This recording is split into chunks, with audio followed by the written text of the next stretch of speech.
Hello students, today we'll learn about the filter circuits. The filter circuits are the circuits which remove the unwanted ripples which are present in the rectified output.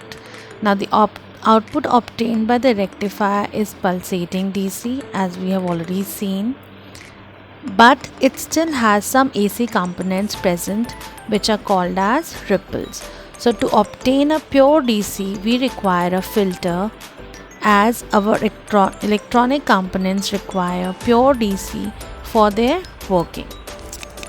As per the circuit, the AC is applied to the rectifier and then we get the rectified output which has DC as well as low frequency AC signals which get applied across the filter circuit, which makes it ripple free and we obtain pure DC as an output, as it removes the unwanted AC signal and thus we get ripple free pure DC signal for our electronic circuits. This is the main function of a filter circuit. Now the components required to prepare a filter circuit usually include the inductors and the capacitors. We know that ripples are the AC signal components which have certain frequency. Depending on this frequency, the resistance or the reactance is used in the filter. Now resistance we already know is the measure of the opposition to the flow of current, whereas reactance is also almost like resistance, but it is offered by an inductor. So in other words, we can say that the resistance offered by an inductor is termed as reactance. Now let's take a circuit with an inductor.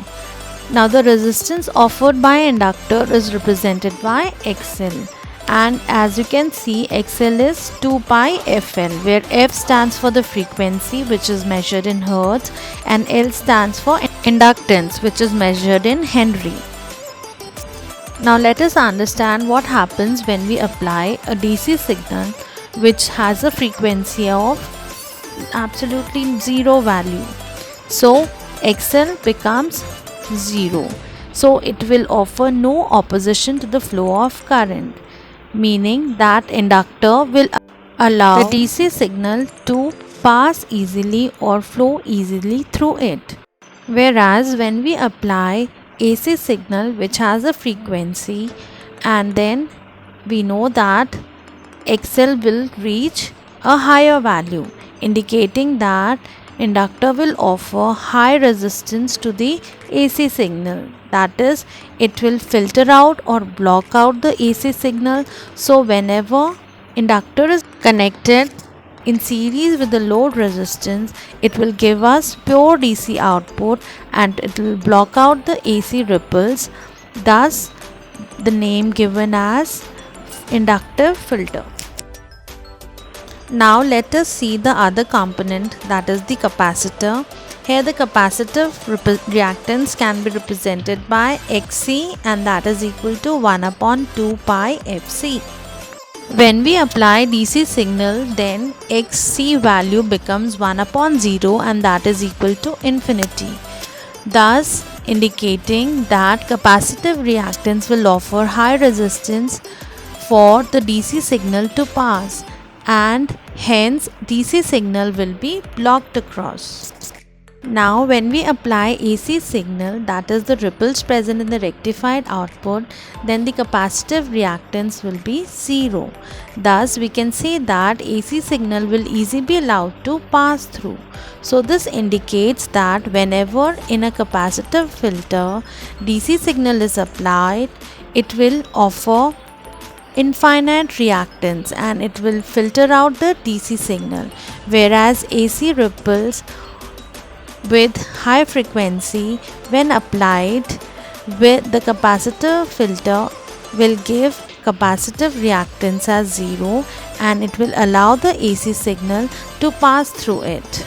There is one more thing that you need to remember, that capacitor is always connected in parallel and not in series. The reason is as mentioned on the slide. Now there are 4 types of filters that are generally used: the L filter, the C filter, the LC filter and the CLC filter as shown in the given figure. Now let us understand the LC filter. The LC filter can be of 2 types. It can be a choke input LC filter or a capacitor input LC filter. Now there are certain definitions that you need to understand as mentioned in the slide. So we know that capacitor allows the AC current whereas it blocks the DC current, whereas an inductor is just the opposite. It allows the DC current and it blocks the AC or the ripple factor present in the rectified output.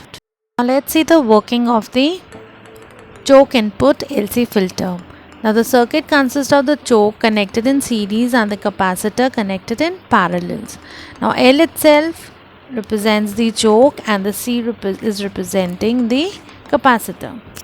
Now as the rectified input is firstly given to the choke, therefore the name is choke input LC filter.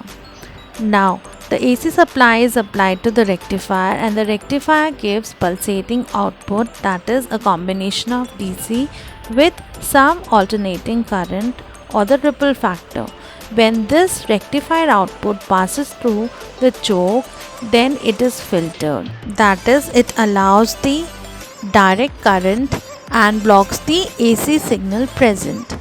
Despite the choke, some amount of AC signal still is present in the output, that is, the low frequency AC components will pass through the choke and will be present in the output.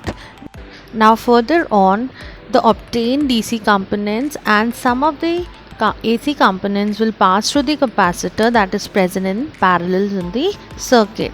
So capacitor we know allows only the AC components to pass and blocks the DC components. Now the capacitor in the circuit is grounded, so all the AC components which the capacitor will allow pass to the ground or earth, and the left DC components appear across the load resistor RL.